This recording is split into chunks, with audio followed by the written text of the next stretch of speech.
Hi, I'm Brad from the Essendon Football Club. I'm the myotherapy coordinator and sports trainer. I'm here full time as of 2 years ago, but I've been with the club since 2009. I did my training. I started off as a remedial massage therapist. I did that at NMIT in 2004.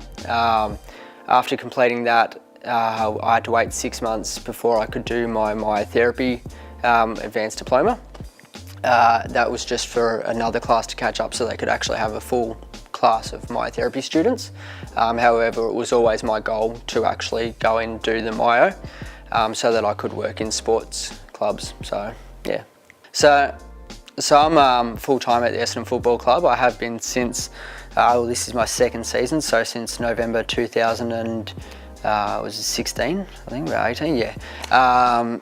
So basically a normal day for me, so I've been here since 2009 as a casual though, but basically a normal day for me is that I will, in the off season, I'm basically here for the players, so they're obviously training as hard as ever, probably harder than they do during the season. I'm here every day for them to help to get a massage to recover. I organise 5 therapists to come in 2 to 3 times a week, so out of a pool of about 15 therapists, myos and remedials I have, to come in and give us a hand 2 to 3 days a week after training to optimise their recovery. So outside of the treatments though, I'll help out with hydration on the oval, and assisting injuries, try to be first responder out on the oval before the physios come over, so that if it's just a corky, we can sort of work it out without the physio, but come over and let them know, obviously. However, if it's something more, then I have to sort of call a doctor over or a physio over, but to be the first responder effectively. Other than that, I help out with the operations team, so I'll help logistically work out what the medical team need for the games, or for trips away, or for camps that may be coming up. I'll work with the operations team and how to get all our stuff to where it needs to be.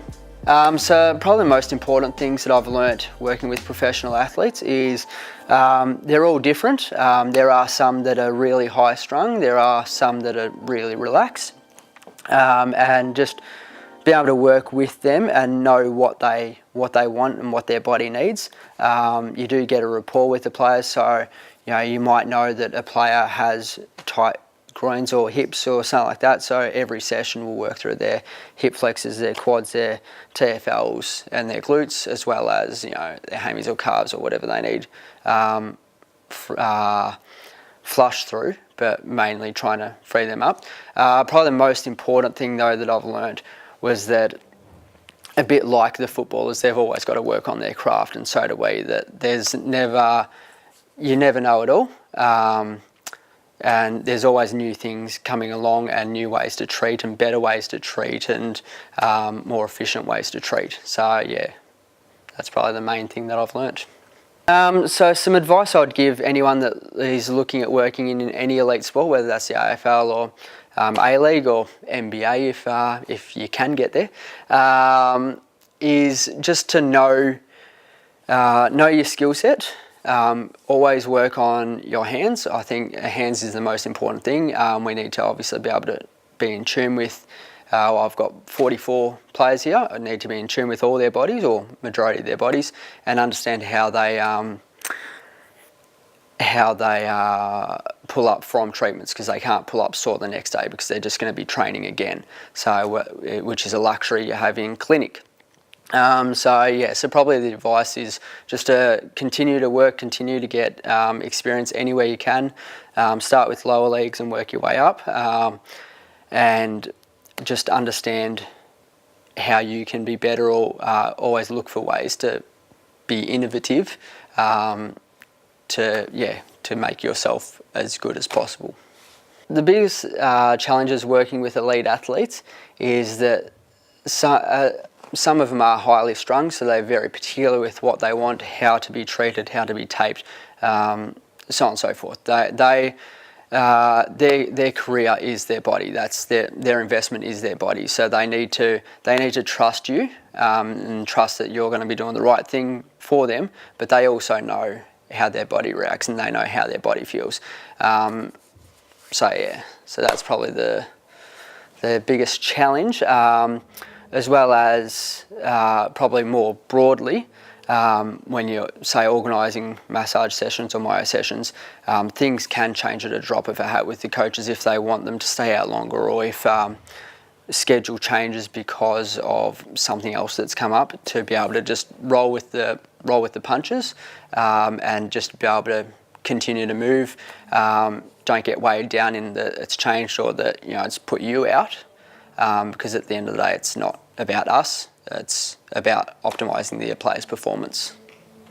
All right, so I love working at the footy club. I love working in elite sports. I've worked at South Dragons, Melbourne Tigers in the NBL. I've worked at Melbourne City, Melbourne Storm as well, and absolutely love what I do. So I've obviously gone through low points with Essendon and Melbourne Tigers. They were unfortunately cellar dwellers as well. I've had highs with South Dragons, where they won the championship that I was there, and Melbourne City are pretty consistent, and so Storm.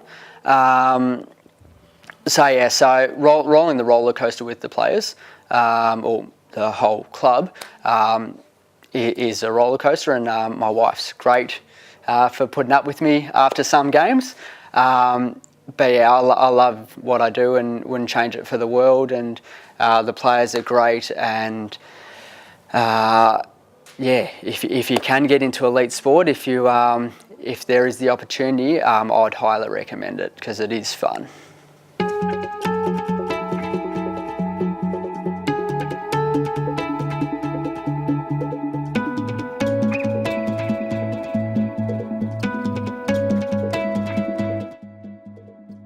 Hi, my name is Meigh, and I'm presenting a hands-on workshop entitled A Process Approach at this year's 2018 conference on the Gold Coast.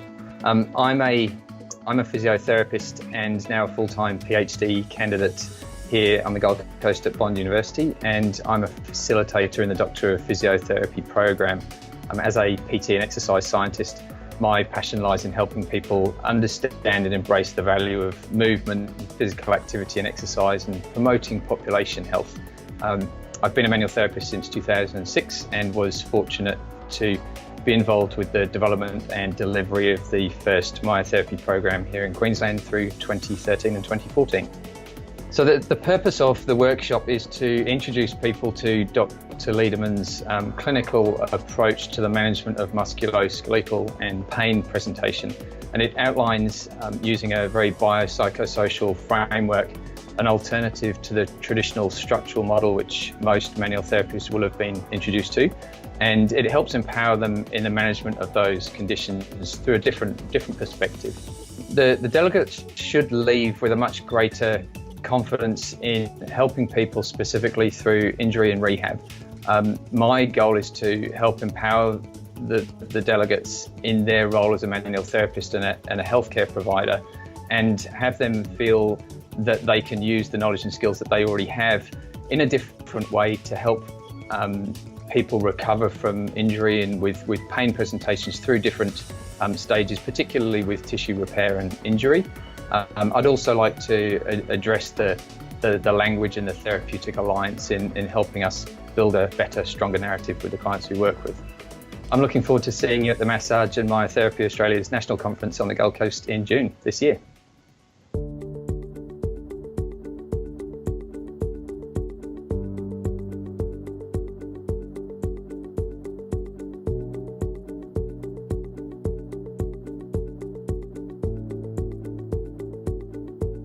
Right, sweet. Hi, I'm Brad Holt from the Essendon Football Club. I'm the Myotherapy Coordinator and Sports Trainer.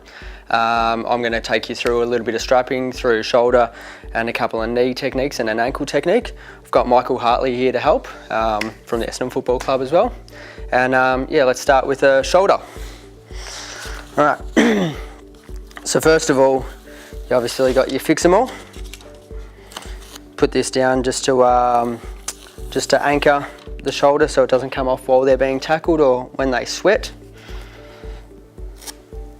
So you don't want it too big, you just want it nice distance either side, pretty even. So there's a few different, depending on the player. So Michael gets it done a little bit differently, but I'll take you through the stock standard version, just tense for us. So you want to put an anchor around the bicep as well, just nice and loosely. Once again, get them to tense. And try to watch the armpit hairs. There we go. Right. A couple more anchors just up the top.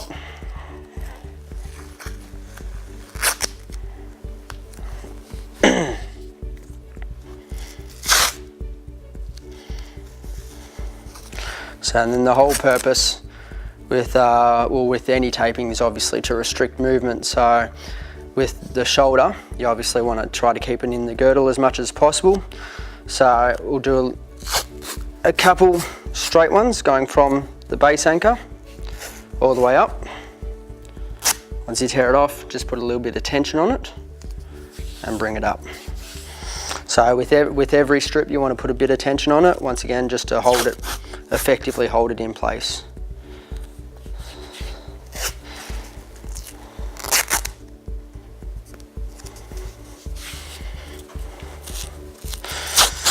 You can have fun taking this off later.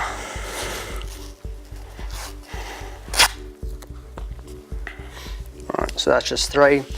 So with everything as well, you fan them out a bit so you get a larger aspect of the shoulder covered. So after that, you want to start basket weaving them from posterior to anterior, then anterior to posterior as well, just covering the front and the back of the shoulder.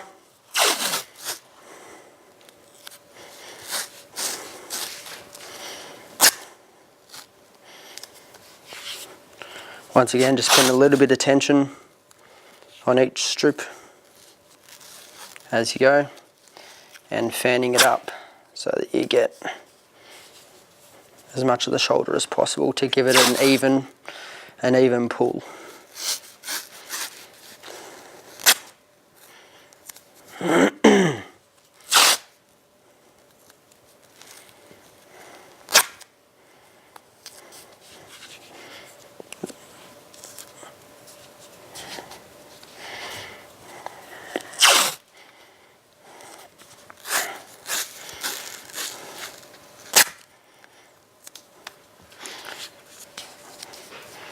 All right.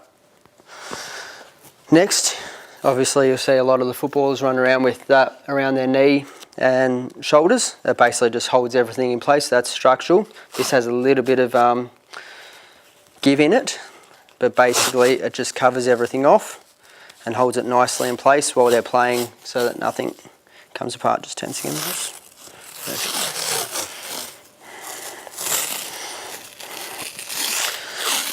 Makes it look a bit better on the telecast as well, which is always good. Okay.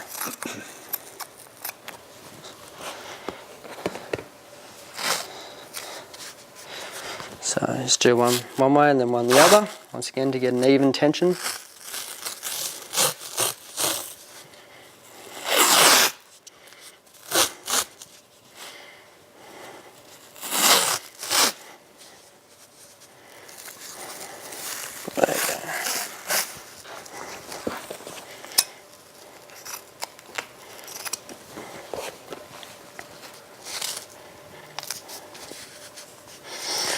There you go, and then lastly, you get a little bit of Fix-A-Mole again, just to top it off. So this way, once they start sweating, once they get tackled or during a rainy game, it gives it that little bit of extra protection just to hold everything in place, all the anchors and all the end points in place, and give them the most support during the game.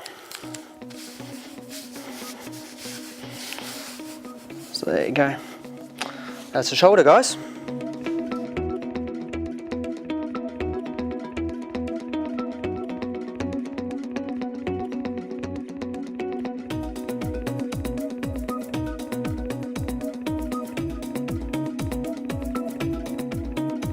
Hi, I'm Carrie from Recharge Class, and today we're going to look at releasing some of the rotator cuff muscles that we use all too well when we're massaging. So Jess, we have with the large balls. You could also use small balls. The large balls will help you find it easier, but a small ball will help you get into a specific point more accurately.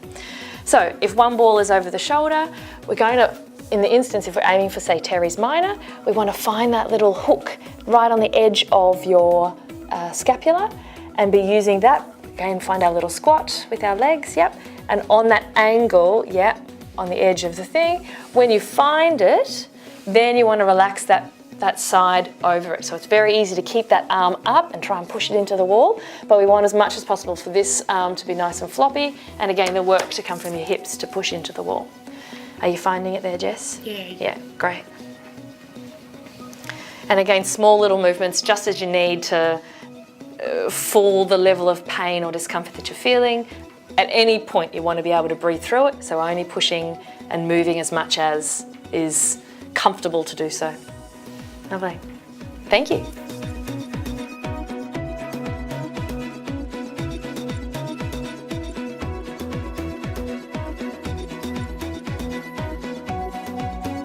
Hi, my name's James and I'm a business coach for massage therapists and half of the Massage Champions duo. And I want to talk to you today about burnout. It's actually something that most therapists fear more than they actually experience it. It's something that we hear a lot of people who are not as busy as they want to be. They'll often say things like, oh, actually I'm glad I'm not that busy because I don't want to burn out. You know, it's this kind of fear, this thing that sits out there.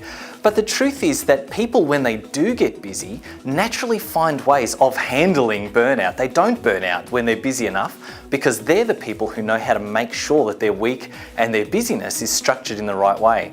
And what I want you to think about is systemization and structure. Because if you feel like you're going to get burnt out, it's often because you're spending a lot of your time on tasks that are not core. They're not the most productive things you could be doing at that moment. For example, a therapist who only has a handful of clients each week will often still be running a paper diary, like just literally a calendar, a diary that they open up and they write people in and they take phone calls to do their bookings. Now that actually works okay when you're very small. It's a perfectly fine way of running a handful of clients. But can you imagine trying to take 25 or 30 bookings a week using that system? You'd be on the phone so much, all of a sudden because you're in treatment you can't answer anymore, so people are leaving you messages or they're not, and then you're trying to call them back, find times. It's way too difficult. And so often the systems that you're using when you're small, you naturally think, well, if I was doing this busy, I would burn out. And the truth is you would if you were doing the same thing. But as you progress, your systems get better. When you get to 25 or 30 clients a week, you can afford to have online booking software. You can afford to even have a virtual receptionist or something if you want to, that's going to answer those phones for you and do bookings. So there's a lot of ways that systemization saves time, saves effort, and that prevents you from burning out. But you need to be able to get the ball rolling on the way there. So what I want you to think about is, don't have a fear of burning out. Just don't even think about that. Instead, think of how can I solve the problems that are in front of me right now? I'm going to work on those challenges, overcome those ones, and when I get to the future, I'll solve those challenges then. And if one of them happens to be burnout, by then I'll have had a whole heap of practice overcoming challenges, and I'll overcome that challenge just like I've overcome all the others on the journey. So go ahead, take action right now and watch and see what happens as your business grows.